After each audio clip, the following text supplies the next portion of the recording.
Hello and welcome to Pod Songs, where we interview inspirational people in service to others as inspiration for a new song. Today, my guest and co host is the Indian rock singer Uday Benegal of Indus Creed, and his guest is the telepathic animal communicator Manjiri Latey. Hi there, Jack. Hey Uday, how you doing? Good, how are you? I'm great, mate. So what's the agenda for today? Telepathic animal communication. Indeed. Yes. Yeah, this is going to be fun. I mean, just the title alone is going to bring Yeah. people in. Oh, really? Yeah, I guess it would. Sure. Yeah, I rock singer interviews telepathic animal communicator. That's yeah. interesting. Yeah. I hope it's interesting. It's an interesting title. Let's hope the show is interesting itself. I mean, the conversation. Yeah, It yeah, should be. I'm sure Manjari has very interesting things to say. yeah. Let's see how that unfolds. Where are you? Where are you in Mumbai or I'm in Goa. I'm in Goa. Goa? I don't live in Bombay anymore. Mumbai Okay. anymore. So I try to limit my time there as much as I can. Mm, It's a crazy city that's gone. I mean, it's a downward spiral that looks impossible to reverse. Basically, really? yeah. Yeah. I can imagine the air's a lot fresher. I've never been to Goa, but Goa is a lovely place, but it's incredible. It's pretty interesting how in the last few years, in this post-pandemic world, or this post-pandemic country at least, it's in the last year and a half, it's as if people have been trying to make up for lost time. And in Goa, the amount of construction that has been taking place, which means construction means destruction actually, because it's yeah. the cutting off insane number of trees and stuff like that. We've got water problems already, but there's such a myopia here in this country about all this stuff.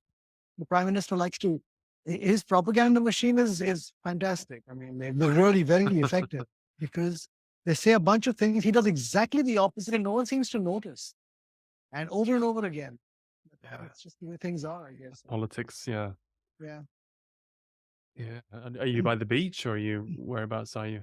I'm close to the water. I'm not by I'm at a point where the main river of Goa is called the Mandovi. So where the Mandovi empties or meets with the Arabian Sea is where my neighborhood is. So it's very lovely here. Mm, And yeah. But like I said, it is very, very lovely, but it's going. mm, And mm. every week I can see I don't like to use words like development because that's a positive word. Yeah. Yeah. everything everything connected to the word development now is a terrible thing, unfortunately. I think It it's like involves everyone who goes to a place like Goa or Bali, in the early days, Mhm. you're going to be more and more disappointed every year because the thing Yeah, you came for is destroyed by the people who come after you. absolutely. Yeah, and you're part of the Yeah, problem because you're coming there as well.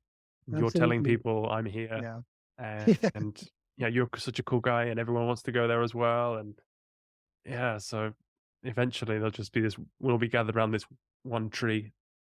Yeah, Exactly. uh, Exactly. uh, but you It's a when whole sorry. But you've just been on a retreat to get back to nature. Yeah, you've just come back from this Well, retreat. that was when we last spoke. I had just returned at that time, Okay, but a few weeks ago.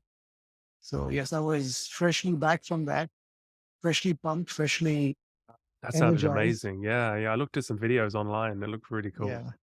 But the thing is, it's always a tricky thing coming back into mainstream human society. Yeah, That's always the challenge. yeah. And did it work? And Can you talk to the animals now? Can you? well, I mean, the thing is, the tele. Honestly, I've even when I did the first animal communication course with Manjari, which was last year, and that was only on Zoom, and I was a little skeptical first before doing it. Not skeptical about the course itself, but whether how effective it would be doing it on something like Zoom. And it was Mm, fantastic. mm, And that's really when it began. While I'm doing the animal communication course, and of course, I try to employ it with, say, for example, the six. Uh, and I'm learning to get away from words like stray and street. Somebody suggested free living dogs mm, because there's nothing stray about them. I mean, they know exactly where they're going and where they are. They haven't gone astray. But there are 6 who live outside my building and in the street outside. And I meet them almost every day. I give them breakfast in the morning and I play with them. And they allow me to rub their bellies, which is very therapeutic for me. And in the course of that, and then a couple of pups in the house next door, that both of whom I foster. So I've been trying to employ it with them in a telepathic sense. Yes, it does seem to work sometimes because I will say that, for example, there's one particular dog that I have a very close connection with. One of the dogs outside, who I call Chickpea, and I've tried it a few times. There are times when I won't necessarily be looking at her, or she's not looking at me. And I send a little message about something, either to come to me or something like that. And it often works. Most of the time it does. She's also a very free-spirited dog, so she does her own thing. So, yeah. But yeah, I see it working. I see it it's not like I'm actively necessarily having two-way conversations with Mhm. animals.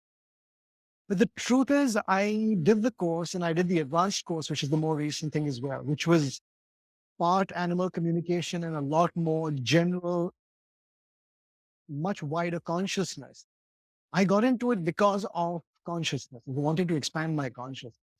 Yes, through telepathy, communicating with animals that may be of maybe in need or may to do with my help or something. Usually it's me who needs their help. I've noticed more and more. I do try and use it that way, but really for me, it's more about just being in tune with the world in general. Mm. All beings, all creatures, and going beyond creatures. I mean, what we went through it in the recent course, the advanced course, was you can communicate with your finances, you can communicate with parts of your body, you can communicate with anything, because everything is consciousness finally. Everything is finally part of the big fabric of consciousness. I think.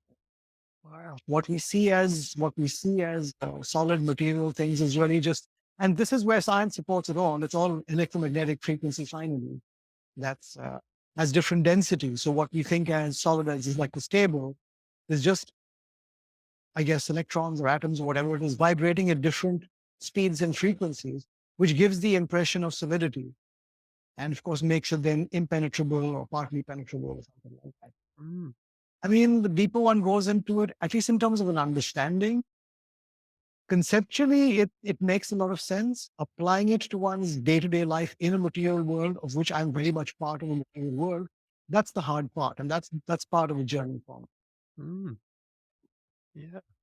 So you did the Vipassana courses as well, and you started a band Yes. with Whirling Calipers, which is a really Did you catch the word kalapas? Not too many y- people have caught. yeah, yeah, yeah. You've done Vipassana. I mean, I have, yeah, yeah, yeah. you have, yeah. Done it a few So times. Yeah. it's interesting how people who've done Vipassana have not, very few well, no one I know caught the word kalapas, and I got it from the course itself. Mm, mm. So, but it was funny. It's nice that it's nice to meet someone who did catch the word Yeah, it's and connect it. the smallest part of an atom, or Yeah, right. that's appearing and disappearing, and That's right. yeah, yeah, yeah. Yeah, But you've studied a lot. I mean, also Manjiri. She does. You told me she does the Wim Hof method, and she mentions like Rupert Sheldrake, and she's really right, she seems to be a merging of the Western and the Eastern minds. You know, the science with the philosophy of the East as well. right. Did Yeah, I get that? Yeah, I think so. Yes, absolutely. And I think that's really eventually everything is about union. yeah, Whether it's West and East, male and female, positive, negative, dark and light, eventually that binary aspect of the world as we've grown to experience it, which is what yoga is, as she yeah. rightfully said Union in the with recent God. Yeah. course. Yoga is yog, actually, which I learned from Alan Watts, who's probably one of my favorite philosophers, is also connected to the word yoke. The yoke on, say, for example, a horse cart. The word yoke stems from yoga, which really is about bringing together. It's about union of. So I guess all of this really is about union, and I guess so is Etherius, because it's union with extraterrestrial beings as well. Yeah. I mean, making that understanding that one consciousness. Yeah. Yeah. Yoga means union with God, I think is a, Yeah. yeah. Okay. Brilliant. Well, I'm super excited. I've been listening to all your music as well. You were quite the old rock star there back in the day with your long hair and Oh yeah. You see yeah, all those videos, you've done your research. yeah, Yeah, it was funny for me to see. Oh, I don't look at them, but when someone sees a video, say, "Hey, no, that's you." It's always funny to yeah, look at that. Say, yeah, well, that was me at yeah. one time. But But his name was me. you were the Indian equivalent of you're a big name, the kind of rock star Well, at the time. yeah, things kind of fell into place. Let's put it that Yeah. way. We were really just a bunch of schmucks from Bombay who wanted to play rock and roll at a time would have made absolutely no sense to do it. But sense and rock and roll don't necessarily meet very often. We do it for the love of it, and Mm, and things fell into place. Things kind of aligned serendipitously for us. mm, We like to, while we would love to ascribe it to all our hard work, that's not necessarily the case. Hard work goes into it, mm. but there's plenty of people who worked a lot harder than me who haven't been lucky enough or fortunate enough to have the same alignment. Yeah. So I look at that with amusement. It's, yeah, did all that stuff and it's fun, but can't take it seriously. No, but I mean, you started with Rock Machine. Yeah, there were many Indian bands started as cover bands at that time. I think Right. I read, and it was. But I mean, no perfect recreations. It sounds exactly like not just any cover band, but better than any cover band I've heard. Oh, really? Well, thank Yeah, you. yeah. Yeah. Well, we rehearsed a lot. That was our work ethic Hmm. definitely involved rehearsing a lot because I mean, we just felt that when we get up on stage, especially at that time, there was pretty much every band in India, the bands in Mm, India, who were all cover bands, get on stage and then there'd be a lot of chit chat between band members about what to play next and a lot mm, of time wasting and things. And we didn't care for that. We liked to run a set from start to finish and know which song segued into the next one and where there would be a break for an announcement and things like that. So we mm. set much choreography. It was also the 80s, so it was those the big hair glam rock days and the choreographed guitar players moving. It's Yeah, really funny. yeah. It's But funny yeah, looking back. Yeah. yeah. But that But it took you was in good fun. stead. All that practicing paid off because when you started to do your own songs and you really had the chops, you had the discipline, you had done the 10,000 hours or whatever, and that really shows off. Oh, well, yeah, I guess. Yeah, I suppose it did. We've always worked with the idea that this is something we love to do. Hmm. So it's in our own interest to do it as well as we possibly can. I've every time there was I wouldn't say bad gig, but gigs where I made mistakes. I've learned to forgive myself for the minor infractions. But I get off stage kicking myself. I could have done that better, kind of thing. Mm. So so we were pretty married to the idea that the less you have to think about it on stage, the more you will play music with truth. Mm. You feel it as much rather than calculate your way through a set. And you have a better time.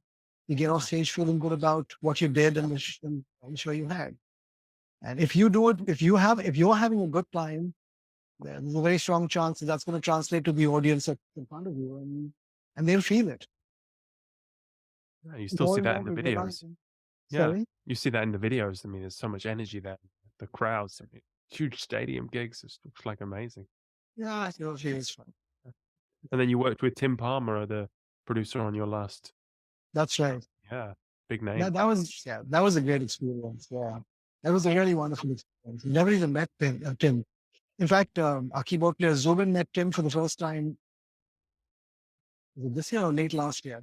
Early this year, when he'd gone to Austin to. He was traveling to the U.S. Went to Austin where he has a friend and Mm. met up with Tim. But until then, from like 10 years ago, it was all done just via email and servers. Because you lived in New York for a while. I know you were over there. I did live in New York for a while, but I was back. I was well back before we even heard of Tim Palmer. So, Uh, funny thing is, when we recorded the album evolved, and we were wondering about who to get to mix the album. What led us to Tim really was an album that we were pretty much in love with. The sound of the album, particularly, we love the songs as well. A British progressive rock band called Porcupine Tree, and an album called In Absentia. And In Absentia was definitely our favorite sounding album at the time, Mhm. just in terms of the mix and the dynamics and everything about it. So what we thought to ourselves was, let's research and see let's find out who's mixed the album. And I saw the name, okay, Tim Palmer. Okay, who's Tim Palmer? Went online, went to Wikipedia, and it was like, oh, really? Pearl Jam, 10, Ozzy Osbourne, Mark You got good Knopfler. taste, yeah. Yeah. Tears for Fears. Now this actually became kind of uh,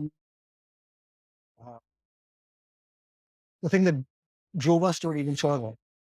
He also didn't just mix, I think he produced or co-produced the album Raoul and the Kings of Spain by Tears for Fears. And that, at that time, when Raoul and the Kings of Spain was released, was my favorite sounding album of the time. So I said, okay, there's two albums that in their own periods, in their own epochs, were the albums that spoke to me the most in terms of sonic integrity and just beauty. So I said, this is the guy we got to work. And that's when we decided to reach out to Tim. Because I mean, I was actually reluctant to. I said, this guy's too big. He's going to be too expensive. Mm. And our keyboard player Zubin said, well, you know what's free? Email. Send him a message. So that's true. So I emailed Tim and told him about us and how much we really wanted to work with him. But we're like an indie band from India. We may have a bunch of headlines to our name, but rock and roll in India is still you're singing in English to a very limited audience. So there isn't that kind of money. We don't have the kind of money that rock and roll stars in the West have, not by a long shot. And he replied the same day. He was really prompt. He got back and he said, I just went online. I saw some of your stuff. I like you. I really like what you guys are about. So send me some of your rough mixes and we'll take it from there of the newer material. So we uploaded a few rough mixes of what we've done. And he said, I like it very much. We decided he gave us, we were still stretching ourselves in terms of the cost of it, but I'm sure he had dropped his rate quite a bit. Okay, As he yeah. said, as he explained to us, he said it was, he think these are not the days of the big NA recordings that he spent many of his years doing. He said it would have been a different scenario then. By then, he moved to Austin, set up his own mix room. And so he was able to work much more flexibly with us. Mm. And that was it. He said, so we sent him, the only thing we did physically was we sent him the sessions, the Pro Tools sessions via courier. We Okay. couriered them to him because it was too big to upload to any servers. And that was it. He would mix a track and upload to his server. We download it, listen to it, and that's how we worked. And it was Wow. incredible. Yeah, it was Mm. incredible. Loved everything that he did. Just loved it. We loved the way he worked. Yeah. You do manifest these things. I heard about how you got in the band in the first place. You went to see the gig and you were, shall I, if this band asked me to be the lead singer, would I accept? Which is Yeah. kind of, that's really manifesting. And As well, I learned 30 years later that it's called manifesting. I didn't know at the time.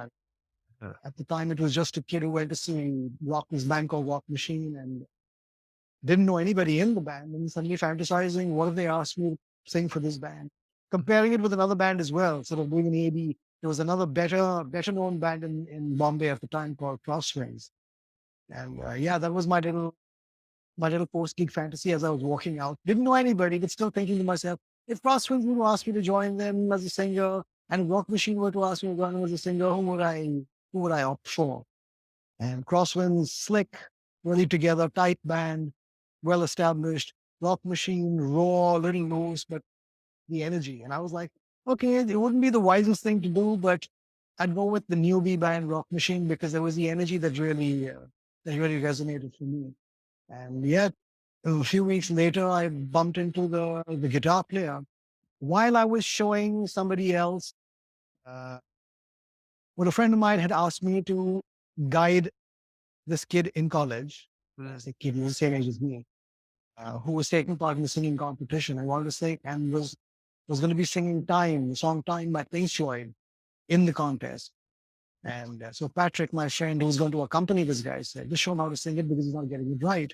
And I said, okay, fine. I sang it for the guy. And then next thing I see there's somebody else sitting around there. It was a guitar player, a rock machine. He said, hey, man, you want to try out for the band? And I was like, well, okay, sure. And that was it. That's when I joined the band. Huh. I was reading some of the comments on YouTube, and people said that because Bollywood came up at the same, it was in the 80s as well, and the rock, so it could have gone either way. You could have been even bigger, no, if the Indian music culture tastes had changed, if it was more rock orientated. Do you think? Well, yeah, well, Bollywood was not really into the whole rock and roll thing at all. And there Mm. was also the language thing. So Bollywood really is India's all film music, I would say, because Bollywood is really the Hindi language stuff. And then there's stuff in the South as well. Chennai, uh, Mm. previously known as Madras, is also a big producer of Tamil Apple, yeah, films. yeah, yeah. Yeah. And they call it Tollywood. I mean, it almost never end. But I hear there's a Lollywood as well somewhere. Oh, I think the name Bollywood itself is self-perpetuating. It's a Mm. bit ironic. It is, yeah, Yeah. yeah. But yeah, I mean, film music in India is really the country's main form of pop music. So rock and roll would never be able to compete with that, never will be able to compete with that. The closest uh, rock music has gotten to Bollywood itself is through a movie called Rock On, uh, which which is about a rock band and big playing to big stadiums and stuff like that, with a very Bollywood plot. I mean, the plot is a bit cheesy and stuff, uh, as all Bollywood films are. Mm. But um, I mean, it was the first time that rock music itself, and that's pretty recent. I don't know when Rock On was produced and released. It was in the last 15 years, Oh, okay. and but it was within the last 15 years.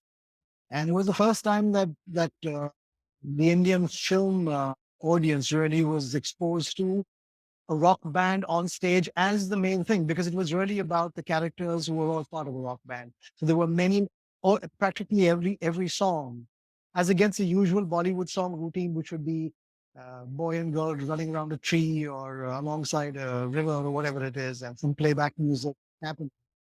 In this case, the difference was there was a band on stage singing and playing the songs that were part of the movie, which is quite a diversion for Bollywood itself. But that's the closest that the Yeah, it's industry not got. very close. Yeah, yeah. Yeah, so you're kind of in a foot there and a foot, yeah, a foot in either worlds. I've seen you've done some interesting collaborations though on your own YouTube channel. You are mixing it up. You're doing other things as well. I like to work with other people, honestly. I love working with other musicians. Just people who have good, interesting ideas. And Mm. it shakes me out of my patterns, which is Right. really important to me. And which is why I've always loved. So when we restarted industry, when I moved back from the US to India and we restarted industry, there were only three of us left from the original band. And we had the blessings of all the other guys, because a few of the other guys were in different parts of the world. One of the founding members still lives in Bombay, but he'd hung up his bass guitar at the time that we first shut shop, and he said, "That's it for me. I'm not doing this again."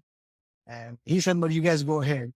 And even bringing in the two young, so we're now in our 40s, and we get these two, a bass player and drummer in their early 20s. And that was such a beautiful shot in the arm for us as well, because Mm.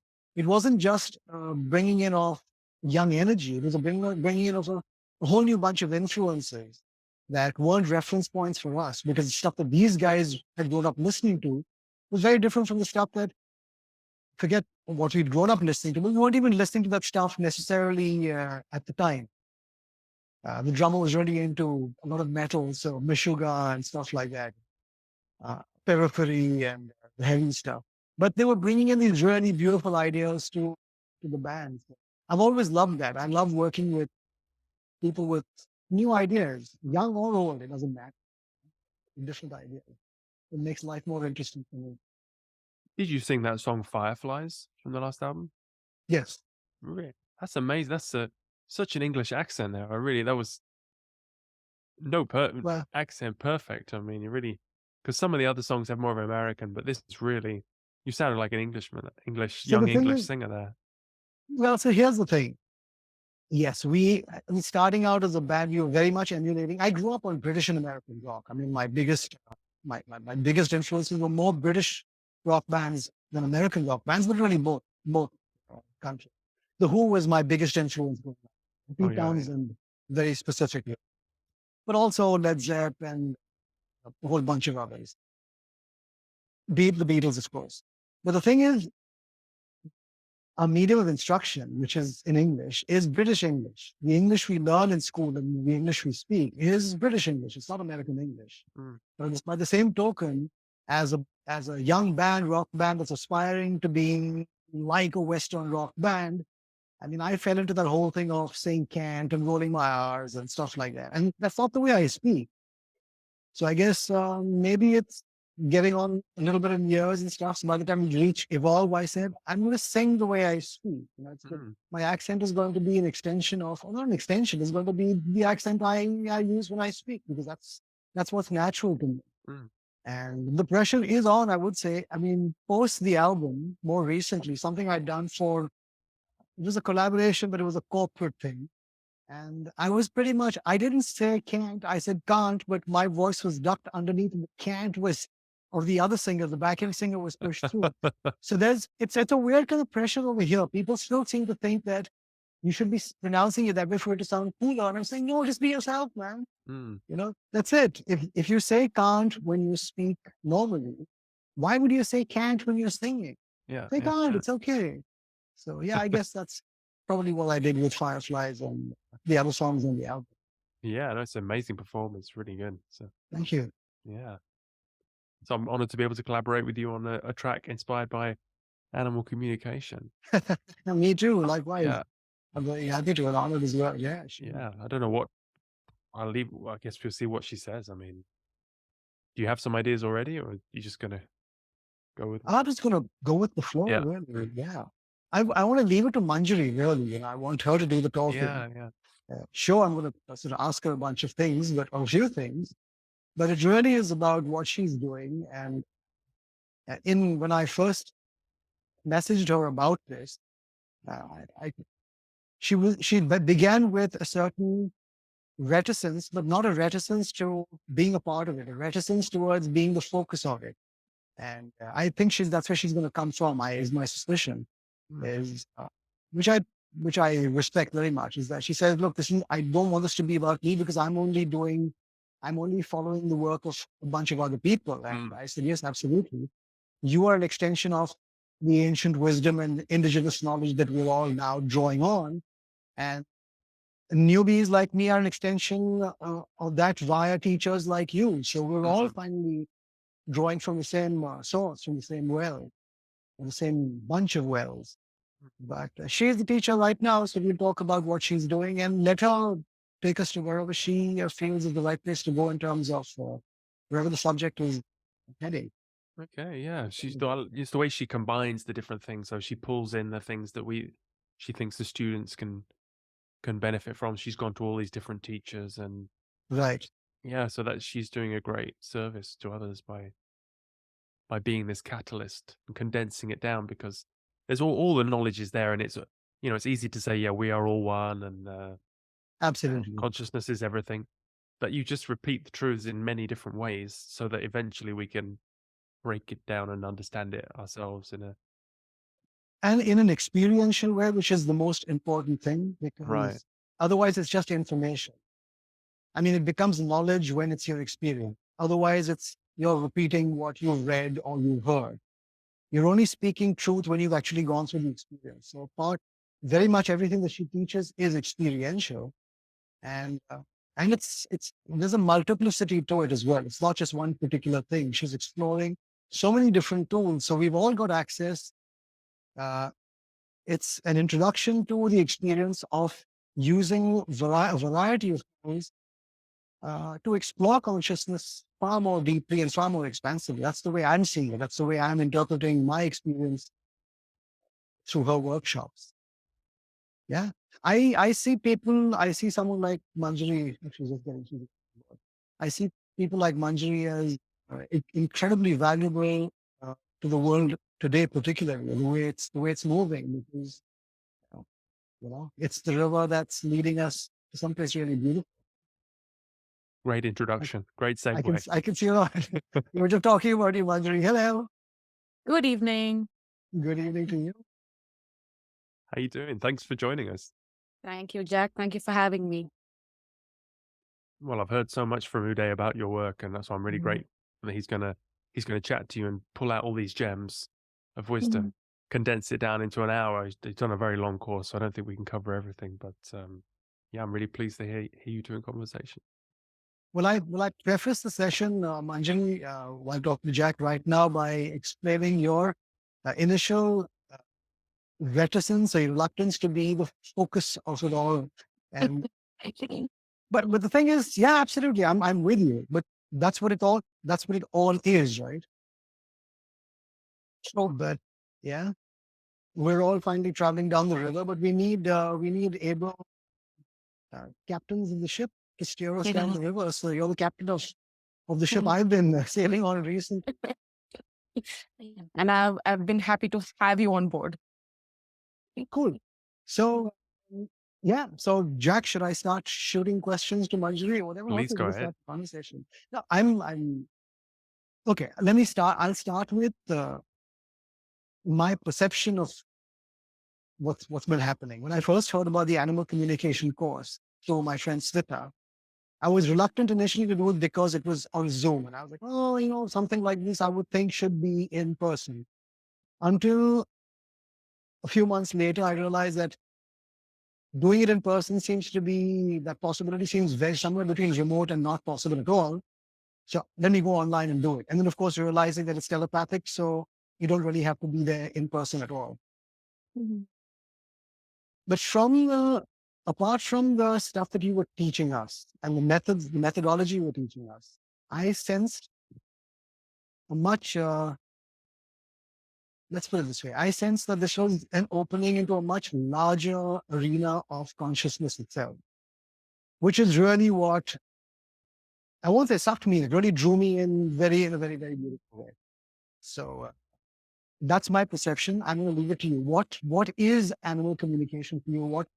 What drew you to animal communication, and what is it? What is it for? Wonderful. Thank you for that question, Uday.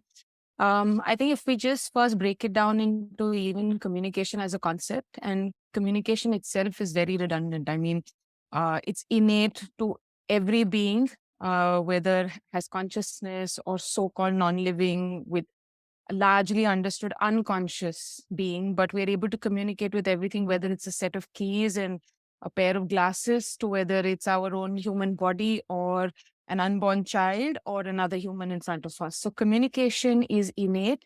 Whether we are aware of it or not, it's anyway happening, because no communication is also a form of communication. If I refrain from answering somebody, it's an answer in itself. So when we understand that communication is a part and parcel of our being and operational being in the time and space that we are in, why not dwell further and understand its many layers and applications was what drove me. And with the backdrop of what is called NLP or Neuro Linguistic Programming, which has to do with predominantly human behavior, it was a spate of events, whether it was my upbringing with parents who were mountaineers and our interaction with outdoors very early, to one of our dogs falling ill and that propelling me to seek answers. All that combined, suddenly for me as well, Uday, and similar lines as yourself, I wouldn't say I started as a skeptic. I was already, if we may, for a paucity of some other word, say a believer or in acknowledgement that something like this existed, but I wasn't fully aware that it was a full-fledged body of work and awareness in itself. And when one of our dogs who passed away handheld me into exploring this very niche aspect of communication, which had to do with telepathic awareness and working with animals. And honestly, it's a point of no return, as you have experienced it yourself. You go down this rabbit hole and then you realize, oh, there are so many other pathways, and Right. one leads to another, and it just keeps getting better. Um, so that's predominantly what led me to explore it myself. Can I jump in there to something you just said? You said the dog of yours who had passed away had pretty much held your hand to it. How? That's- What happened? So Yeah, so he had if I even go back in time, our first family dog was when I was less than a year old. Was when a dog was got home, and she lived to be 18. So she saw me literally into adulthood. Wow. And I don't know a life without an animal around me. And it was so natural that you come back home and you have a wagging tail and a wet nose welcoming you at the door, and somebody who is a non-judgmental awareness at home is something. I mean, there are all the two-leggeds around you will judge you, but that four-legged being is the one who is in complete acceptance when you come back home, irrespective of how crabby your day has been. That's something one look forward to.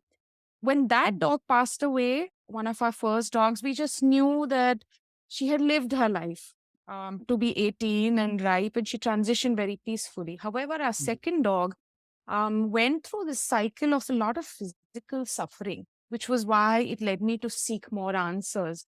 And I mean, as humans, we tend to carry a lot of guilt that could we have made better decisions? Was it something, a lack of right care that made him suffer? So there was a lot of guilt I carried for a while. Yeah. And that was a point way back in 2008 or 9 when an aunt of mine guided me to a video of Anna Burton-Bach from South Africa. And when I saw that video, I said, "Ooh, I mean, something that was just in my mind, that can we speak to an animal?" Or, a lot of us, even when our loved ones pass away, we have a word with them in our mind saying, let's hope you're in a better place and you're, devoid of any physical suffering. Something that I had been doing anyway, unknowingly, like most of us. But the minute I realized and learned that there is a whole body of work of this nature was when I said, you know what, I want to learn this and I don't want to outsource it to somebody, but we are born with this awareness. Why not explore it ourselves? And that's why I say it was his passing away that literally led me down this pathway. And one of the teachers that I started learning with, her name was Maya Kincaid in Arizona. And, we had those old dial up connections, and I would log in late at night and do that. And She's that's world where renowned, right? She's, I mean, she she's a is. biggie in animal Absolutely. communication. She's one of the, a biggie and one of the pioneers that actually, she's working with the UN. She's working with a lot of her students are doing PhDs and bringing this into mainstream. So Maya was very instrumental in making this very matter of fact. And there wasn't the beauty of her teaching was there was no structure and it was so natural. And she said, "All right, let's jump in." And I remember thinking to myself, there's a dog who doesn't have a body. When I look at that old me, and the same questions come up in workshops now, I think all of us go through that cycle of learning. So we're not doubting it, but I think our socially conditioned minds make us question the authenticity or the ease with which it happens, really. And that's where one of our last dogs literally said, now it's your time, walk this path. And that's a one-way street. So, yeah. Well, the way you describe it right now, in terms of just jumping into it, that was my reaction when I was doing your course. And you're like, okay, let's just do it. Start to communicate. Stop doubting yourself. And I was, really, is it that simple? And so, I mean, I'm sure I'm loving the experience. I'm loving everything that I'm learning from you. And of course, we'll talk about the advanced workshop as well, because that went well beyond animal communication, which I was thrilled about. I love the animal communication part of all of it, of course. And I'm in love with the animals for sure. But that it went even further, I love. But just in terms of the animal communication itself, so I'm loving the experience, but a lot of people respond when I talk about I'm doing an animal communication course. I mean, of course, I'm fortunate to know a lot of people who've accepted the crazy aspect of myself, so they're not surprised about it. But there's always the larger number of skeptics who will either laugh or scoff or snigger. Uh, how would one explain it to them? How would one explain to somebody who is not already open to the idea of being able to telepathically communicate with an animal? I'm not talking about a hardcore skeptic. I'm talking about somebody who's on the fence. Absolutely. How would you describe it? Even if we bring in the hardcore skeptics in this discussion, I think we are surrounded by them anyway, whether they wear their heart on their sleeve or not, or they may not say it openly, but we have a lot of them around us. So whether they're fence sitters or they are absolute skeptics or non-believers, A few things that I realized over a period of time, and I went through my own learning cycle with this. The first thing I realized is we need to be respectful of their belief, because everyone creates and carries a belief because it serves a purpose in their operational everyday life. Probably life has been really hard and harsh on them, which is why skepticism is what keeps them going and alive. Right. So, first, being respectful. Second, what I realized was the more I went out to convince them, the more I actually convinced them away from it. So I stopped convincing people. What I did do, and I continue to do, and I also encourage others to see if it works for them, is help these people see evidence of this phenomena in their everyday life, something that they're oblivious to. I mean, simple things like when they're making intuitive decisions while signing a document, and a voice inside them says, you know what, don't sign the document till you haven't read it fully. Or when they're making a commitment, they're making a payment, or something in their mind tells them that, you know, rather than feeding my dog, you know, A kind of food, let me feed them B kind of food. You know, just everyday evidence and as anecdotal evidence in their lives. The minute you bring that to the forefront and just leave it at that, they themselves will start realizing, hey, you know what? The person is not forcing their view on me. I see evidence of this, though I may not come in out in the open and say, overnight, I'm a believer. Why not just start giving this thought? And frankly, what I realized, Uday, was when you just leave them with these concepts and ideas, you've given them a new perspective. And every day, what was unconscious, they start consciously seeing and noticing the phenomena in their life. And before you know, they're already believers. So, I mean, if somebody comes and says, you know, you're woo in the head or, you know, making a fool out of people, say, oh, really? Good to know. Or tell me something I don't know. I feel the pulse of Yeah. the person in front and choose my responses accordingly. Sure. But sometimes I'd say, oh, I was unaware. Good to know. Or, you know, literally, as beaten as it may sound, tell me something I didn't know, and I believe it as well, or I didn't think I would get caught. You know, I've played with somebody and said, yeah, I didn't know I would get caught, or that you would realize I'm making a fool out of people. But, you know, all marketing today is waking hypnosis anyway. So whether it is True. this or whether it is unknown things that are happening, you know, I think a lot of people join workshops now more than ever before who openly say we're skeptical and say wonderful. Because you know what I realized was believers probably don't come up with qualitative questions. Skeptics actually ask really qualitative questions, and Right. they actually, from that space of skepticism, get to the crux of what this is as a science, as a way of living. So honestly, the least we convince them, the more we are convincing them towards it. So if that answers I the get it. question. Yeah, Right? yeah. No, absolutely. And I get what you mean about the skepticism part of it also, because I mean, I always thought that I was born a cynic, a cynical optimist is how I saw myself. And there will always be that part of me that questions, even now. But it's, I will say that for me, the challenge is between, and that's where the gray area takes place for me, is between questioning and doubting. There's a real fine line between asking a question and seeking maybe a validation or some kind of a cogent response to a confusion or a doubt, or actually doubting something.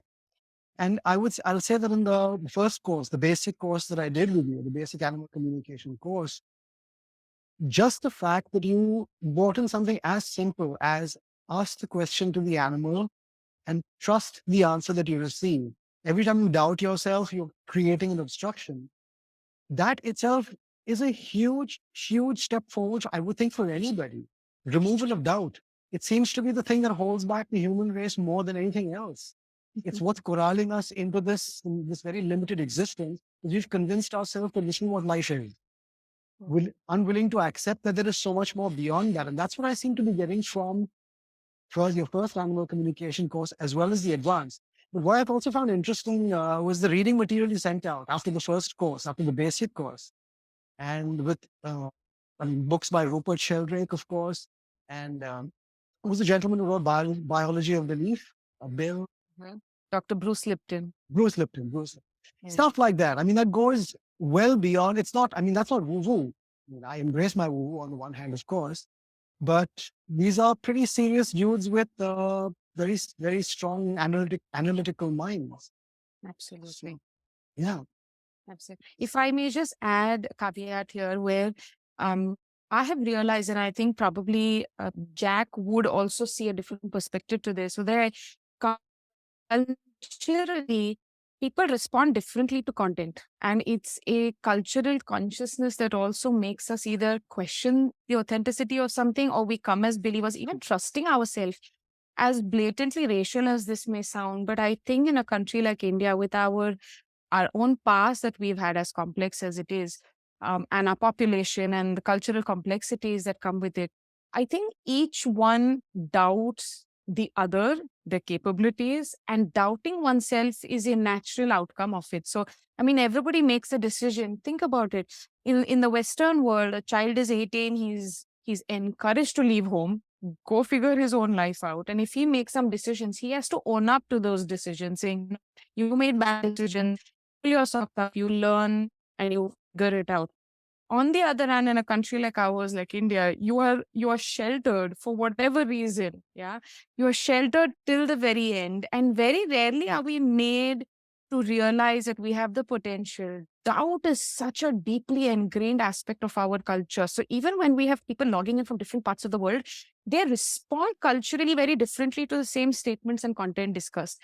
And this, the minute I know that the entire group in a workshop comes from Indian roots, born and brought up here, I know what to lay more stress on, which is trust yourself fully, let go, ask the doubting mind to take a back seat. Versus if I have a half and half group, half that is logging in from, say, Europe or the Americas, I wouldn't lay so much stress on it because trusting themselves probably comes a little more easier to them than our cultural context. So Okay. it's just something that I observed. Yeah.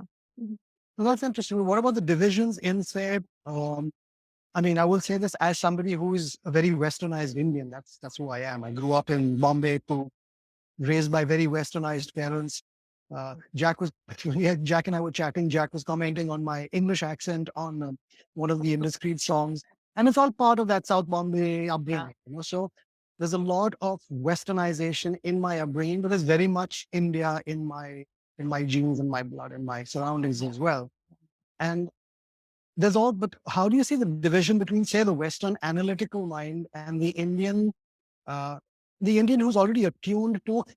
I guess here's where it gets a little weird. I see India as, okay, here it gets to be more Hindu than any other religion because Hinduism contains so much of nature within the pantheon of gods and figures to be revered, you know. And yet we seem to have forgotten that if we have them as gods, then clearly we should be treating them better in this country because we are particularly very, very bad, very, I would say we're terrible custodians of the natural world in India in this period of our lives. But at the same time, culturally, are we more connected to animals than, say, the Western world, which has seen humans being superior to forms of nature as, say, someone like Alan Watts would describe it? Mm. Um, I had read an editorial in the Times of India many years back, about 20 odd years back, but I still find it relevant now, where the metaphor was a snake for India and culturally and religiously, where the snake has its head in the 21st century and the body dates back into prehistoric times.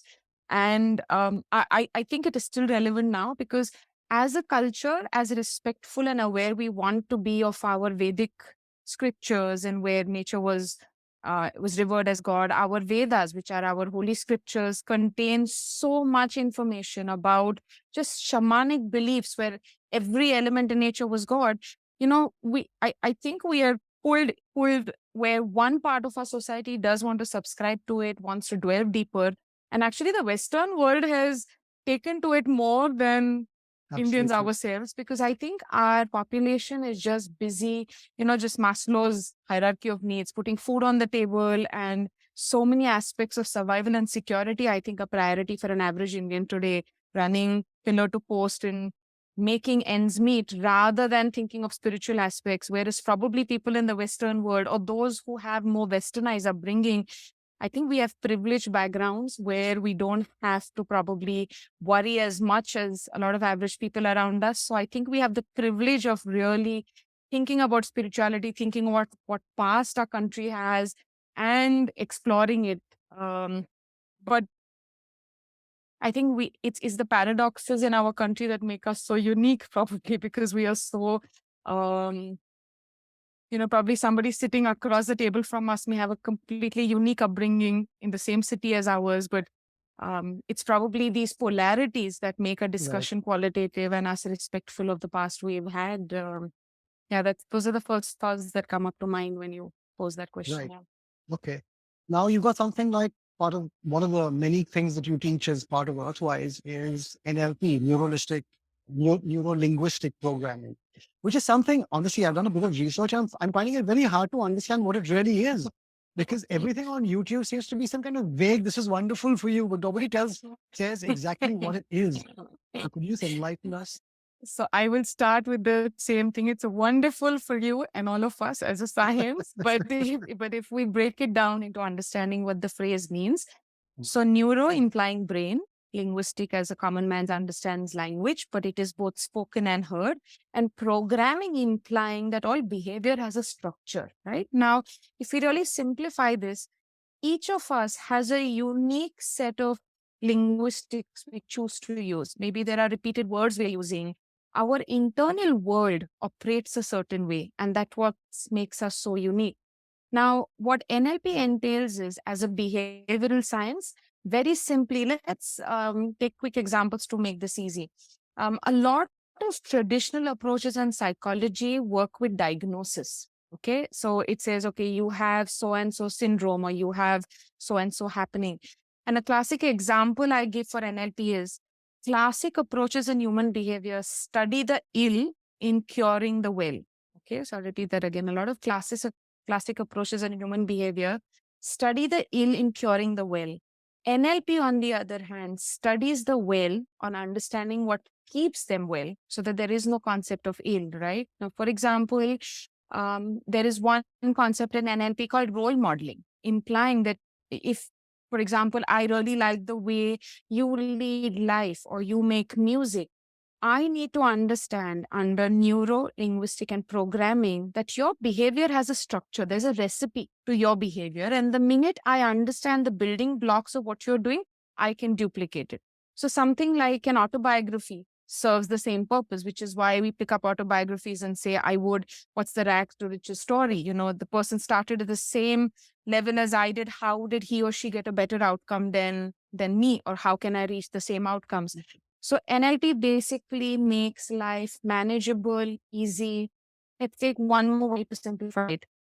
If a friend comes to us with a problem, we give them 10 different solutions. Why don't you do this, this, this, this? But when we are faced with the same problem, most often we're very dumbfounded, saying, what do I do? But if the capability to give a solution to somebody else exists, implies that the capability to give yourself the same solutions also exists within us. But self-help is something that our brain hasn't really practiced. So it is basically focusing on ourselves, realizing all the resources we need to bring about change are already within us, and how to work with our own capabilities in making life simple. So there are multiple applications of NLP, but at the root of it, it is how you can make life simple, easy, manageable, and smooth sailing. That's why it's a behavioral science. Okay. I'm curious about the linguistic part of it. Because language has always been my favorite subject. So is it a methodology of sort of recalibrating the way you even speak outwardly as well as inwardly? Wonderful. Absolutely, yes. And if we, from the linguistical perspective, if let's take English as an example now, because that's the common language we're communicating in at the moment. At a very basic level, we've done this even during our animal communication workshops. We have 5 senses, right? Now, where each one out of the 5 senses the linguistics I'm using, in less than 1 minute, you can gauge what sense the other one is operating from, right? For example, if I'm using emoticons on WhatsApp and I'm using more action-oriented emoticons, implying I'm a more kinesthetic person, that means touch, feel are more important to me. So if I want to get through to this person and my linguistics are more kinesthetic and action-oriented, I'm able to build better rapport with the person. If I realize the person is more visual, where they're using more visual emoticons, or they say, hey, see, I'd love to see you tomorrow, or can you picture this, implying that the person is using more visual linguistics. And if I speak to the person in the language his brain understands best, I'm able to get a foot in the door and have a better rapport with the individual. And what we are helping people, whether they are in marketing, advertising, teaching, training, or even general communication, is the more holistic our linguistics are, we're reaching all genre of people. A teacher in a classroom may be a very visual person herself, but if 70% of her class is more kinesthetic and auditory, she's losing reaching to them completely. Right. But if she creates a script with awareness that incorporates linguistics from all senses, she has the children glued in, understanding content and recreating it during exams and otherwise in life. So linguistics has multiple layers. There is hypnotic language. There are what I call embedded commands. If I want somebody to do something, there are very subtle ways of using linguistics to get through an individual. So linguistics plays a huge role over there in everyday life. Yeah. Okay. Slightly edgy word to use, but I don't mean it in the negative sense of it, but it is a way of manipulating a situation in a sense. I'm glad you asked the word manipulate. So the dictionary meaning of the word manipulate is the skillful use of hands. Okay. And it came from actually the founders of NLP. The founders of NLP, there are two individuals who, there are multiple who contributed to NLP to becoming what it is. But there are two who gave it the classic structure. The one is Dr. John Grinder and the other is Richard Bandler. And their first book is called Structure of Magic, because they realize magicians used skillful use of hands to create a magical effect for an observer. And even when somebody says, are you manipulating? You are manipulating somebody's awareness to get better outcomes.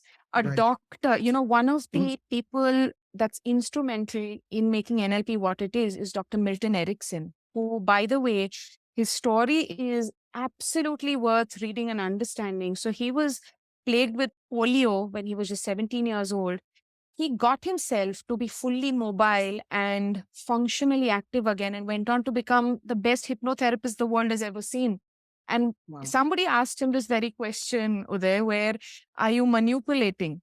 And Dr. Milton Erickson's answers are something that reverberate in my mind till date. He says, a doctor manipulates a joint when it is dislocated. A mother manipulates a child to get him to eat and be fed well. A spouse manipulates their partner so that they have a more meaningful relationship.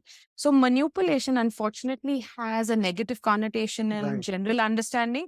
But when you move something and metamorphose and shift it for better aligned outcomes, then it is manipulation, no doubt about it. Yeah. Got it. Okay. Interesting. So communication is your thing now, but okay. So animal communication, yes, on a telepathic level. Right. Neuro Linguistic Programming, which is very much language. But now I want to go to your, I'll reach out to my experience in your advanced course, because I spoke to Jack shortly after that, and I think he noticed a certain glow. But I was Definitely. yeah. And no, I did come away. Honestly, I came away from that workshop very, very energized and very uplifted. I will also say that reintegrating back into regular society with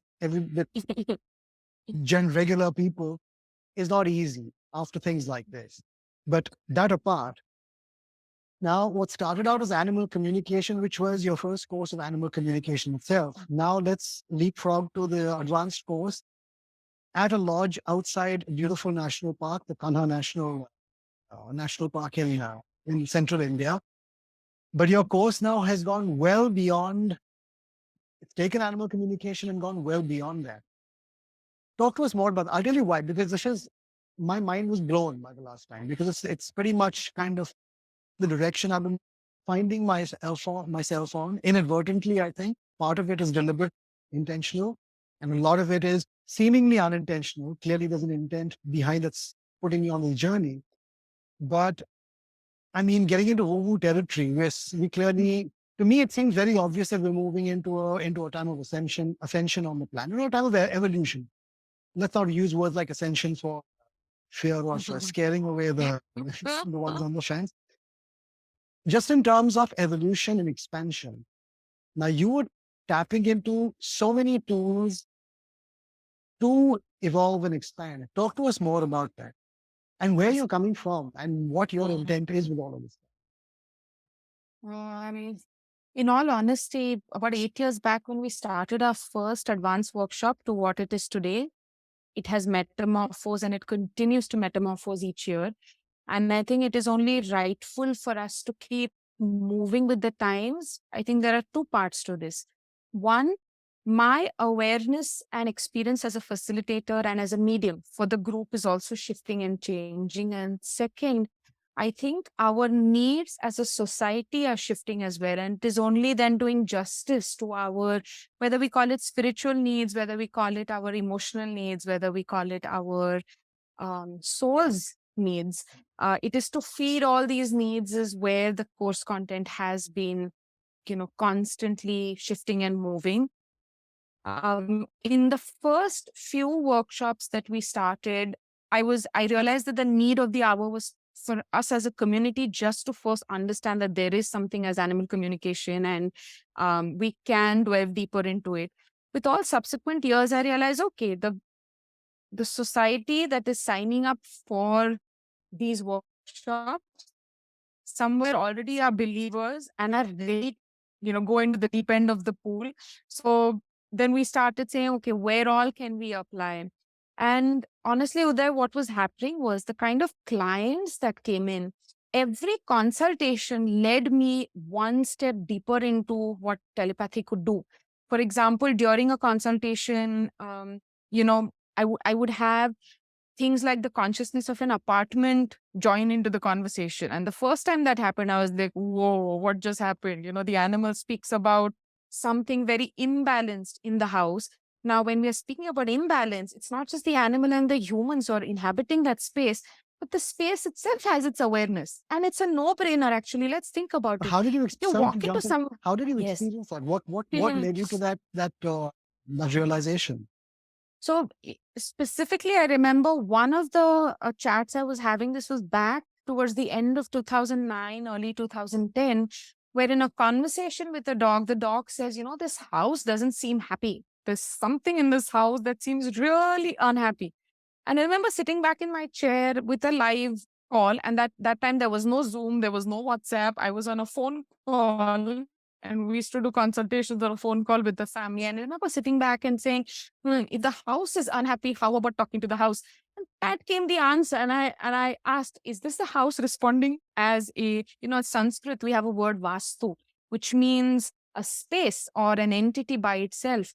And when I was mentioning earlier, it's largely a no-brainer. You walk into someone's house or you walk into a space and sometimes you feel really settled, warm and welcomed. Right. And on the other hand, sometimes you walk into a space and it unnerves you. And, there's something about that space where if you ask yourself, do I want to go back there? An instant answer is no. I would rather refrain from re-engaging with that space.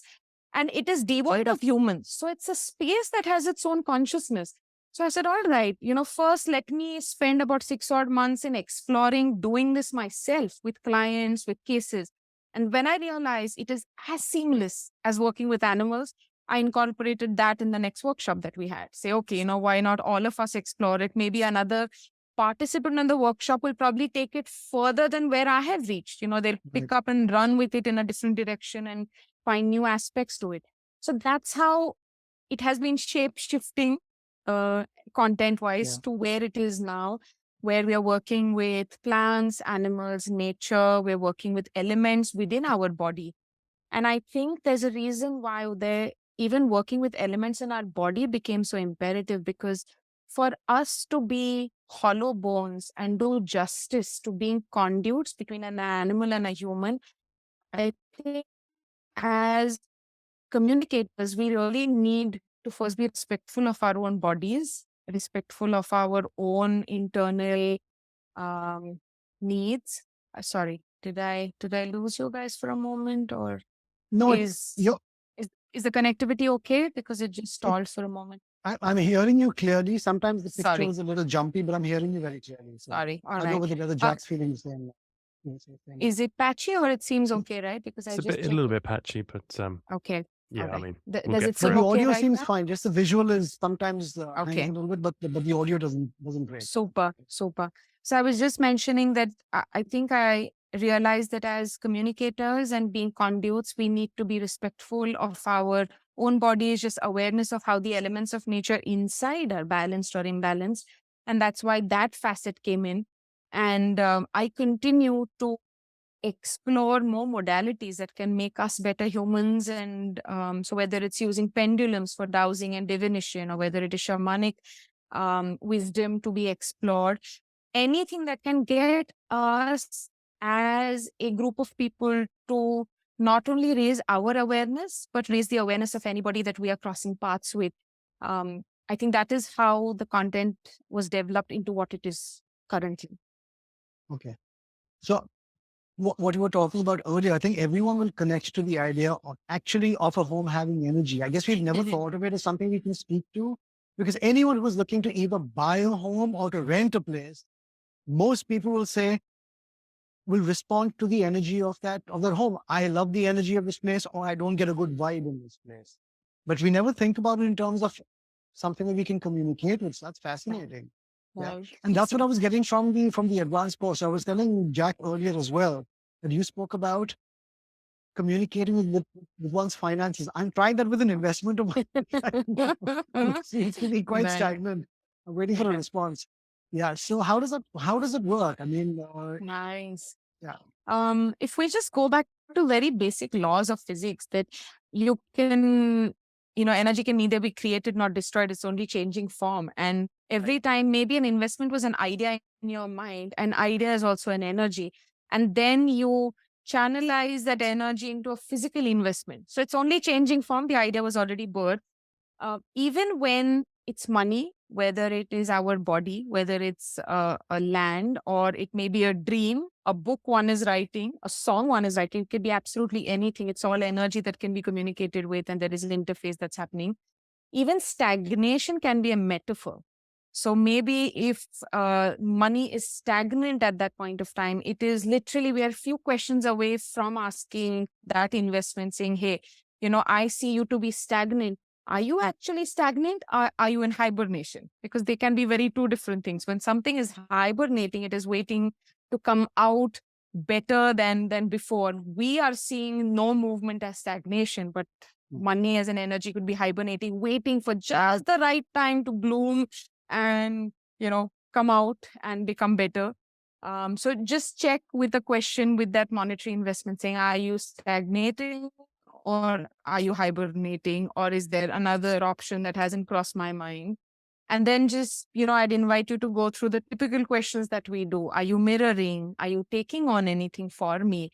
Sometimes, Uday, especially with money-related things, there is a huge karmic angle to explain go those on. three questions? Yeah, will you just explain the three questions for whoever's watching and to Jack as Absolutely. well? Yeah. So, what I realized over a period of time is that typically we see patterns in how phenomena is unfolding energetically, right? Whether it's an animal, whether it's a child in the house, whether it's a space or money. Largely, we realize there are three parameters that it goes through. The first is what is called mirroring. So let's simplify it for an average audience as well. Let's take an animal. An animal actually acts as a mirror for a human. So simplifying it even further, let's say a human has a smudge on their face. The mirror merely is going to reflect the smudges as an image. Now, if we take a cloth and we are wiping the mirror, it's a pointless exercise, because till the human doesn't make that change, the mirror is not going to reflect the change. So if an animal is classically mirroring for a human, he or she is only showing us an internal mirror of what's happening within us, either with health or behavior or our decision-making capabilities. And the minute the human makes the changes, the animal foregoes that behavior as well. So there can be a mirroring. The second probability we've realized as a pattern is what is called taking on. So let's continue the example with an animal itself so it's easy for people to comprehend. Animals tend to act like little vacuum cleaners. So they will suck out of a human what they see is either with health or behavior not serving a very positive purpose for the human. And because animals are largely earth and grounded, they are like a earthing wire in a plug point. What they will do is any energy surges in the human's body, they will try and earth and ground it. So they take on. And classic examples of this are where, a lot of people with cats will notice it, or dogs that are smaller breed dogs, people will notice it is cats will sit on the body where there are lymph nodes in the body. So in the armpits, under the neck, or near the groin region where the immunity centers in the body are. So a cat may sit there and heal the human in that perspective. So there is a taking on. And the third probability is that the animal is neither mirroring nor taking on. It can be the animal's own journey by itself. Are the classic three examples. But if we go back to the reference of money and investment, the money as an energy can maybe be mirroring, where there's a stagnation in a human's life, person X, let's not say Uday, you, let's say person X, maybe there is stagnation, person X's life, and money as an investment is reflecting that. Or maybe it is taking on right now the role of hibernation, and it can be on its own journey. So you can just ask these three questions, see where the combinations are, and then follow up with more probabilities to it and see where it leads you. Okay, so correct me if I'm interpreting this correctly. So the fact that I can communicate with, say, an investment that I have made, I'm able to communicate because that investment itself, in a sense, is alive because it is an extension of my original intent. Is that what it is? Mhm. Okay. Absolutely, yes. And actually, how much ever we want to fragment it and say it is my intent, actually it feeds into the greater intent of just the universal balance as well in some Right, form or right. the other. And, another way of simplifying it is there are a lot of people who only think about making money, but rarely think about giving back to society. So whether it Right. is charity or whether it is doing something for somebody, until that monetary energy is not in movement or in rotation, it's not going to come back to us. So Right. sometimes for some individuals, money just stops, as in it used to be a perennial stream and it starts drying up, and then they realize, oh, I haven't done charity in a while. So the minute I do charity, there is an outflow of monetary energy, and then the inflow comes because you're creating space for more energy to come in. So it is not just an extension of our intention, but something that plugs into a greater good for more universal balance as well, if that makes sense. Yeah. Yeah, makes sense to me. Also, now I'm going to dial back to the animal part of things. Yeah. In the communications now, uh, referencing what you spoke about in terms of animals, the mirroring taking on all their own karmic journeys or their own soul journeys or whatever it is. The fact that we've always seen as human beings, we've always seen animals as either annoyances or burdens or helpless creatures who are requiring of our beneficence or our help and magnanimity. And I will come back to that much hated word, the term that of yours, pet parent, where human beings, and I see it all the time. And now that when you brought up the issue of the pet parent, I can't see any post on Instagram or Facebook that somebody has made about an animal where they aren't referring to the animal as their child or as, and I know it's coming from a very beautiful place, it's coming from a deep sense of love, but there's a real patronizing aspect to it. And the way you've described it is animals being actually of a higher vibrational nature than human beings. And so therefore the roles are actually quite the opposite, right? Talk more about that. I mean, that has really shifted a lot of things for me. I will say that for sure. I love animals so deeply, but now the way I see them is so very different. so very different. The love has deepened, but the respect has grown so much. I'm glad you asked this question, Uday. And I'd like to highlight the work of one gentleman by the name of Dr. David Hawkins, and American psychiatrist, and did a lot of work in what is called kinesiology. And under NLP, when I started exploring kinesiology or muscle testing, there's simple things. Everything that we do in life is either life supporting or life harming. Okay. So, for example, somebody says, do you want to come for this party or this meal? And sometimes, if it is life supporting, our body sways towards it. And if it is life harming, our body sways away from it. Now, these are things where there is an emotional energy with that act or event that tells us at a very, visceral level that, go towards it or go away from it, which is kinesiology in a simple way.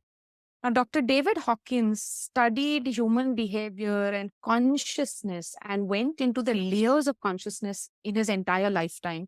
And in one of the charts that he made, which is called the levels of consciousness, which I'll use as a backdrop, just conversationally right now, for us to understand man animal paralences, specifically for a modern man, are, in this chart of consciousness, he has put in his observations something like guilt, hate, anger, apathy really lower down in the chart, and something as neutrality somewhere mid chart, and something like love, forgiveness, unconditional love further up in a chart. Okay. And we're not saying something is better or greater than the other, but, and maybe each of us has this emotional vocabulary as well. I mean, we do have anger, we do have guilt, but what is paramount is how much time does an average human spend on this chart? So let's take a human and an animal. If you look at an average city dwelling human today, we spend most of our time being, angry, upset, frustrated, unhappy, guilty. Our education system works on guilt tripping people all the time. Parenting is about guilt tripping. So an average human spends a lot of time in the lower spectrum of emotions, which are life harming. And an average animal, whether in the wild or domesticated, is an epitome of unconditional love, forgiveness, and acceptance. So they are spending majority of their time further up in this vibrational chart, which is life supporting rather than life harming. What then makes us, feel that we are more evolved? Purely because I think we lay so much stress on intelligence and ability to speak out loud. And these are the yardsticks we're using to say we are more evolved than animals. But as vibrational awareness, absolute. Build airplanes is an interesting example, yes. And these are yardsticks that we have created for our own, to caress our own ego, if I may say that. And animals, on the other hand, really don't care whether they're pretty or whether they are, how they look. And a guest comes home and they will roll on their back and expose their entire underteeth. They really don't care. I mean, they are looking for their needs and what makes them happy.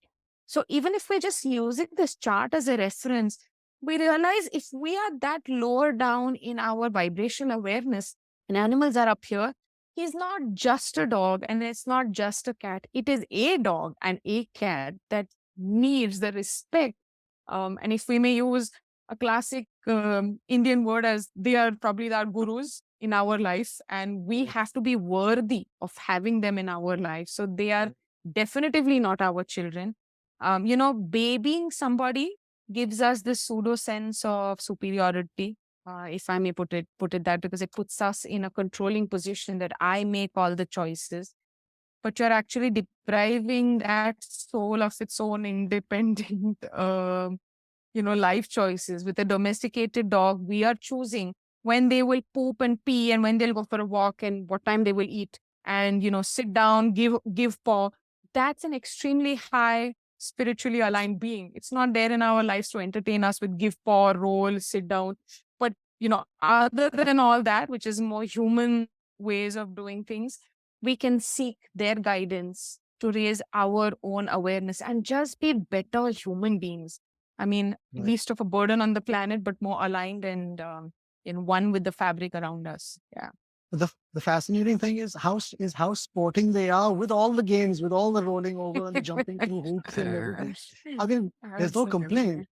So is the answer presence? Is it about, because you spoke about that animals are always in the present moment, and that's something we as human beings, I mean, we do, we go to Vipassana courses, and we do all kinds of things to bring ourselves into a state of present, while always battling this internal chaos of, uncontrollable thought.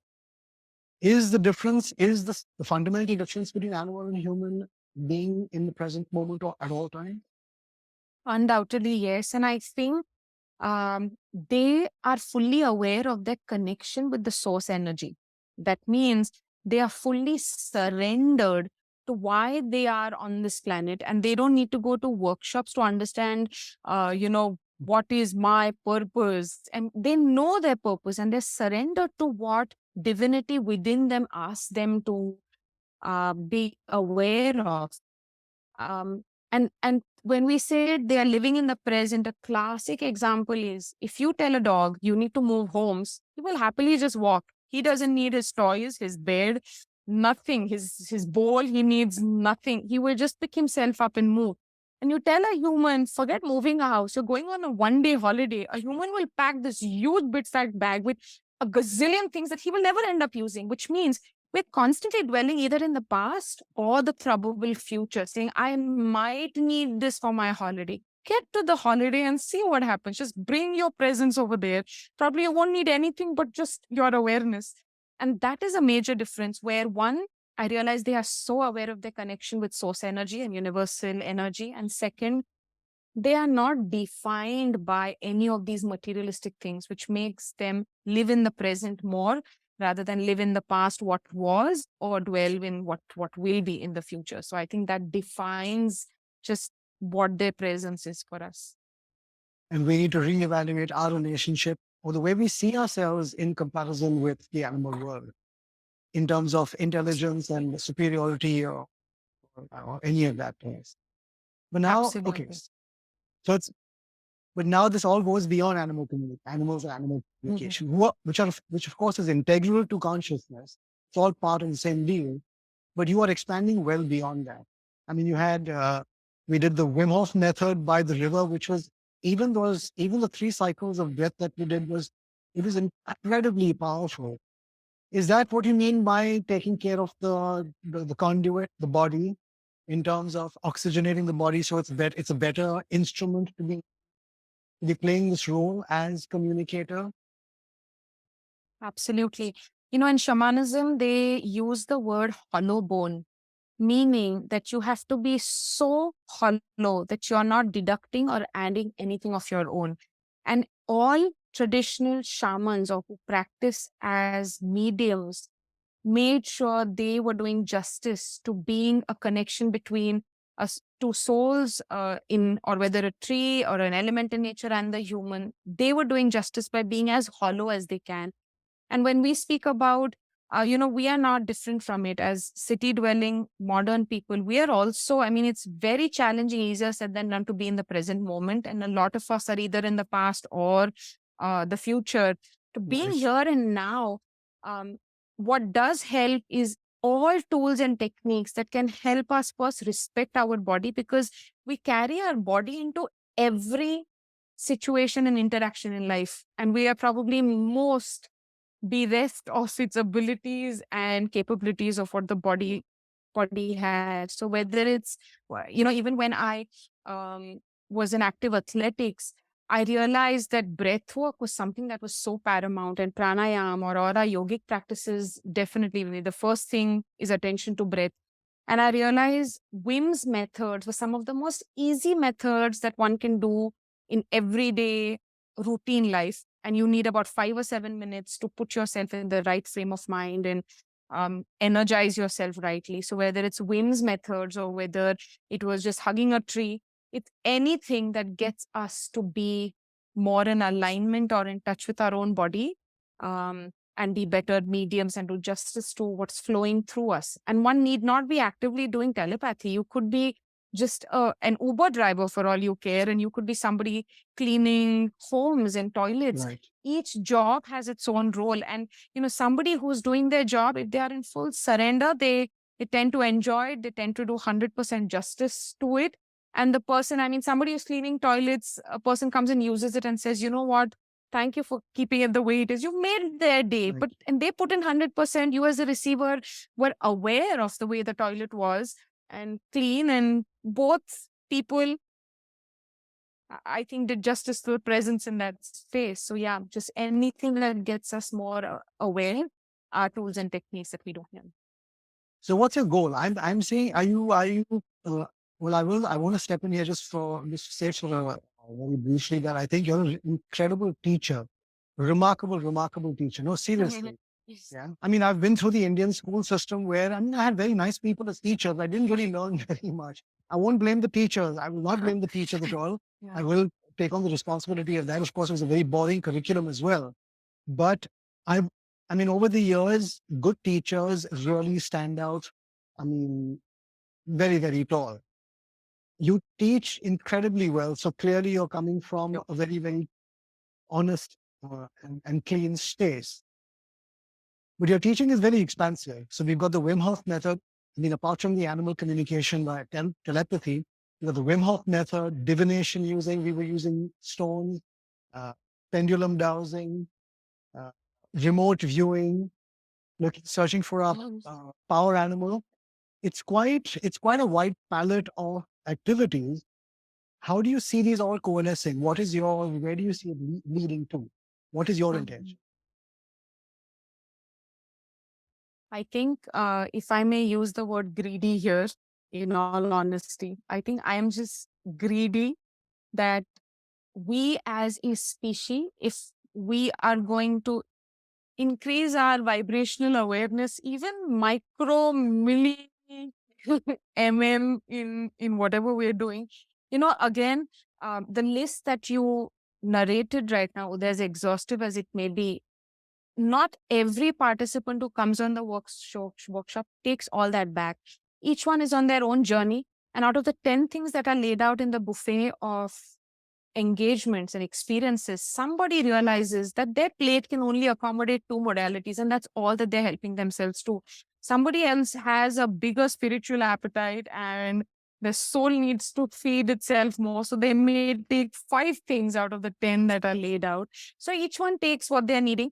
But whether they take 2 or they take 5 or they take all 10 things that are laid out in the buffet, I think each one is making themselves a better human. And as a ripple effect, if one person, you know, just basic, again, physics, one molecule's vibrational awareness changes, all the molecules in the periphery are going to change. So one human in a family, a company, a group of friends comes with a more awareness. I think as a ripple effect, whether they're aware of it or not, they are going to affect that set of people, and it's going to move on and on and on. They can't put their finger on what did this person do that's making me feel better. But I think my greedy outcome and intent always is that we are able to have more meaningful engagements with people. You know, our vibe will attract our tribe.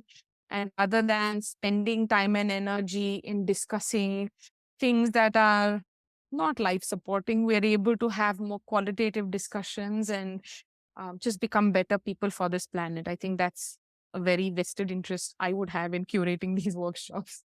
Well, I'd say amen to that. Better people is what we need, and better people is what we need to become, really. Is who we need to become. Yeah. So, yeah, well, I think that pretty much grabs it. And you got a psychic mediumship workshop coming up, which has got my antenna full. It's really wide. I've been in touch with Janavi already about it. So Wonderful. yeah. So, Yeah, that's another entire body of work by itself. Just working with the spirit world and doing auric scans for people's bodies, health, awareness. right. And sky is the limit. Yeah, Want to make better humans, make a better world.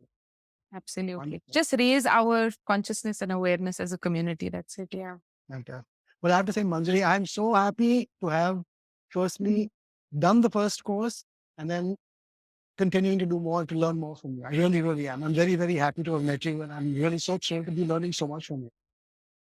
Thank you. Thank you for making this effort and finding me worthy of this time and effort that you gentlemen are putting in. And if I can be the voice of, I was just mentioning to Uday even earlier, Jack, that there are so many people who work with native wisdom that probably don't have these platforms to bring their wisdom to. So if we can be little flag bearers of their wisdom and do justice to them, then I mean that's the least we can do for them as well. So thank you for doing this to both of you. And I have to acknowledge Jack's patience. Jack has been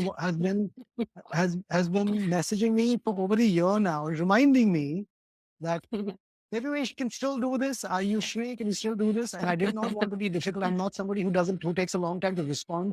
But I was going through my own life's turmoil. No, well, he had such high standards for a guest. He said, "I want somebody that who nobody's inspired me yet. Who really inspires me?" And then he went on your course, and then he said, "Okay, I found her." But this is actually true. I couldn't think of anyone. Before that, Manjiri. So I'm really so happy to be doing this. Thank you, Jack. Thank you, Uday. Thank you for this privilege. Thank you very much. All the best to you guys. Thank you. Right, we'll send you the song as soon as it's ready. I'm excited. Thank you. Have a nice evening. You too. Bye. Bye. Jack, we will chat soon. Well, that was super inspiring. Thanks so much for that. It was really thanks for bringing her. Without you're bringing her to so many more people now. We'll hear about her and her work and the strands that she's joining. It's great questions as well. You really did a great job interviewing. Thank you. But did you find what she said interesting? I did. Yeah, it was super fascinating. I was interested to know. I forgot to ask what the what does she, because for the Indian mind, she emphasizes be self-trusting. I wonder what she emphasizes for the Westerners. Be good to know. I didn't. Yeah, what collective flaw we have as the Western Hemisphere. Well, I mean, I don't know her point of view, of course, but I think individualism is being looked at as not necessarily a good thing, right? I think the great pioneering spirit of the Western world has been fantastic in terms of exploring and boldly going where no man has gone before, so to speak. But I think individualism has also led to a very, very fragmented world. I think that's being called into question a lot now, especially in a world that's evolving into what's referred to as collective consciousness. But I go back to Alan Watts again. I think I quote Alan Watts a few too many times as being the one consciousness. And so we are only individual expressions of the one consciousness. Fine, we go on our separate journeys. I think that seems to be the thing that's being called into focus these days, is the difference between so-called community living, which has become a bit of a hypocritical thing in the Eastern world now. Family is not what it used to be. There's plenty of infighting in families all the time. And Western individualism, which is really a scattering of energy, where everyone's only thinking of the individual self rather than the collective group, I guess. So maybe that's the thing. We all have, honestly, what she said, what I found very interesting, what she said was about how the Westerners brought so much back to India and brought so much back to us. I will say I have learned so much about Indian philosophy via my Westernization. I've got so much from the Western world, bringing me back to my Indian roots, the roots that I ignored or sort of looked away from for so many years. So I think there is a coming together already. The Western world is bringing back to the East so much of what the East exported to the West, but that the East has forgotten, because the East has been so keen on becoming Western. Yeah, I remember when I was in India, it struck me that the East is copying the worst parts of the West. Yeah. You were bemoaning the government there and the development and this but we also have a lot of good qualities in the West which you could copy as well. Absolutely, and I think that is changing for sure. Definitely.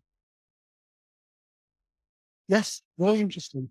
Yeah, and you've got any idea any ideas for a song? Or I thought Hollow Bones struck me as a good title. Sounds good. Yeah, like Hollow Bones sounds great. Yeah, that's a great start. I was making a few notes here. Yeah, are you going on her next course then? I am. Yeah. I was in touch with the person who handles the bookings. I was in touch with her on email today, and I'm already keeping the first week of October aside, reserved. I'm pretty keen. Because I wanted to ask, because I've been on a few of these courses myself, and I was always the only man. Were you the only man Really? on that course, Oh or was no, it? no, no, it was quite a mix actually. A lot of women. In fact, funnily enough, in India, oh, you were the only man. You said yes. It's Yeah. usually more women than men. That's true. But it was quite an interesting mix. At least the last course that I did. It'll be interesting to see whether the psychic and mediumship course, whether it attracts more women or if there's going to be any yeah. Well, I Yeah, but think I just want to round up by saying I think you're a great role model for, musicians, and because you're really a thinking man's musician, and that's really what we want on this show is people who are, working, putting their thought. I know you've always written great lyrics, but now we can see, I think people have got to see the man behind the lyrics in this interview, and you're really a thinking man songwriter, and really Thank you, Jack. I want to move away from being a thinking man to a feeling man because that seems right. to be more. Yeah. Yeah. Change the hemispheres. Well, we covered a lot in this interview. It's really great. Yeah. I'm super inspired as well. Brilliant. So we'll be in touch now. We'll do Yeah. back and forth as far as the Yeah. song is concerned. So I'll wait to hear from you. Yeah, we work on this song for about a few months, and it magically appears at the end of the interview. But it's going to be Wonderful. a lot of work for us, but it'll be worth Wonderful. it. Yeah. I have a guitar player and a keyboard player on standby. They're waiting. I've told them the whole thing. I said, we're writing, composing, start to record, and then they can show in their parts. Wow, brilliant. My partners in the bands. Okay. Great. Can't wait. Thanks for being so patient, Jack, really. And I'm sorry to keep you waiting for so long, man, but there was shit going on. So. You were worth waiting for. Thank you. And thanks so much. Okay, mate. We'll chat again soon. Take care. Cheers. Bye-bye. Bye-bye.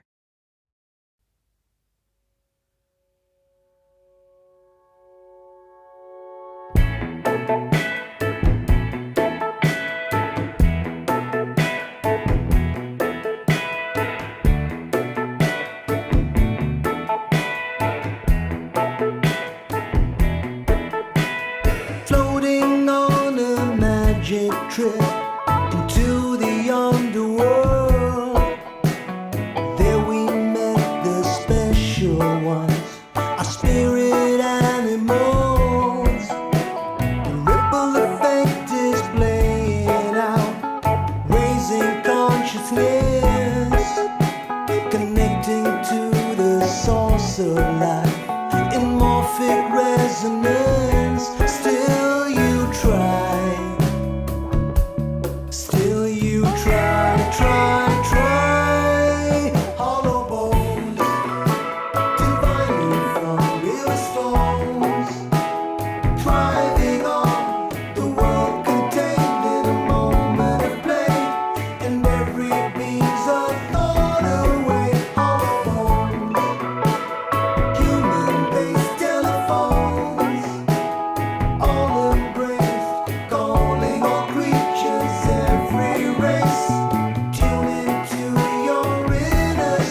Thanks for tuning in. Hope you enjoyed the song and the episode.